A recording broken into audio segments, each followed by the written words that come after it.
Hello बच्चों, let's see this question. What is the order of reaction for halogens in dehydrohalogenation reactions. ठीक है, बहुत ही simple सा question है. अलग अलग हैलोजेंस के लिए डीहाइड्रोहैलोजिनेशन रिएक्शंस में कौन सा ऑर्डर फॉलो होता है वही हमें बताना है. तो चलिए इस क्वेश्चन को सॉल्व करते हैं. और सबसे पहले ये देखते हैं कि इस क्वेश्चन को सॉल्व करने के लिए हमें कौन से की कॉन्सेप्ट की जरूरत है. अब देखो, इस क्वेश्चन में जो आपसे पूछा गया है डीहाइड्रोहैलोजिनेशन रिएक्शन, तो आपको यह पता होना चाहिए ना कि डीहाइड्रोहैलोजिनेशन रिएक्शन होता क्या है, तभी तो आप इस क्वेश्चन को सॉल्व कर पाओगे. नाउ टॉकिंग अबाउट डीहाइड्रोहैलोजिनेशन रिएक्शन, तो डीहाइड्रोहैलोजिनेशन रिएक्शन का मतलब होता है कि वहां से रिमूवल हो रहा है HX का. It is the removal of HX. ठीक है, दिस इज ओनली डीहाइड्रोहैलोजिनेशन. एंड एक चीज रिमेंबर यहां पे आपको करनी है, and you should know about this, that it is a beta elimination reaction.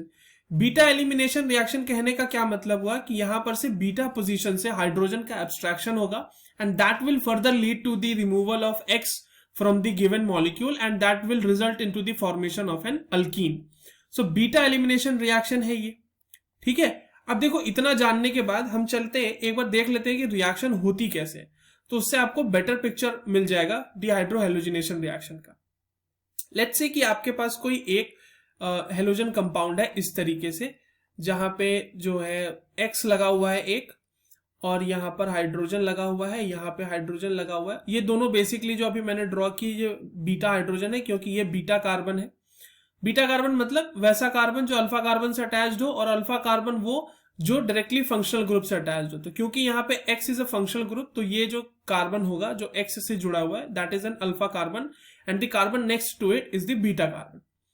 इतना समझ में आ गया. अब इसके बाद आगे बढ़ते हैं. अब ये जो रिएक्शन है ना, डीहाइड्रोहैलोजिनेशन रिएक्शन, ये होती है इन प्रेजेंस ऑफ बेस. तो मान लो कि कोई भी आपके सामने बेस ले आया B-. अब ये B- क्या करेगा, इस हाइड्रोजन को एब्स्ट्रैक्ट करेगा. यहां से ये हाइड्रोजन इधर अपना बॉन्ड डोनेट करते हुए निकलेगा और ये X फाइनली यहां से रिमूव हो जाएगा. Now in the complete process आप देखो यहां पे कि क्या बन रहा है आपको फाइनली. तो C डबल बॉन्ड C ऊपर लग जाएगा H, यहां लग जाएगा R', यहां पे लग जाएगा H, और यहां पे लग जाएगा सॉरी, यहां पे H नहीं होगा, यहां पे R होगा, R एंड H. आपको इस पूरे रिएक्शन में, और यहां पर जो है ना, आपको X माइनस निकल जाएगा यहां कंपाउंड से बाहर.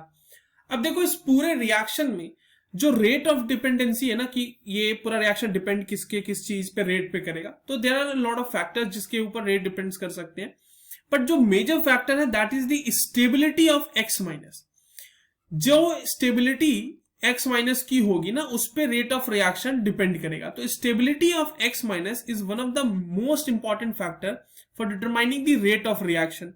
अब अगर मैं स्टेबिलिटी की बात करूं, तो अगर आपसे पूछा जाए कि I-, Br-, Cl- और फ्लोरीन माइनस, इन सब में से स्टेबिलिटी सबसे ज्यादा किसकी है, तो सबसे ज्यादा स्टेबिलिटी है इसकी, आयोडीन मतलब I- की, फिर है Br- की, Br- से ज्यादा स्टेबिलिटी Br- से कम स्टेबिलिटी Cl- की, एंड देन उससे कम है F- की स्टेबिलिटी. तो ये हो गया स्टेबिलिटी का ऑर्डर, है ना, ये हो गया स्टेबिलिटी का ऑर्डर. अब स्टेबिलिटी का ये ऑर्डर हो गया. ये स्टेबिलिटी का ऑर्डर इसलिए हुआ क्योंकि साइज इंक्रीज कर रहा है I- के केस में. अब इसका मतलब I- जब किसी कंपाउंड से निकलेगा, बाहर निकलेगा, तो वो स्टेबल होगा एज कंपेयर टू Br-.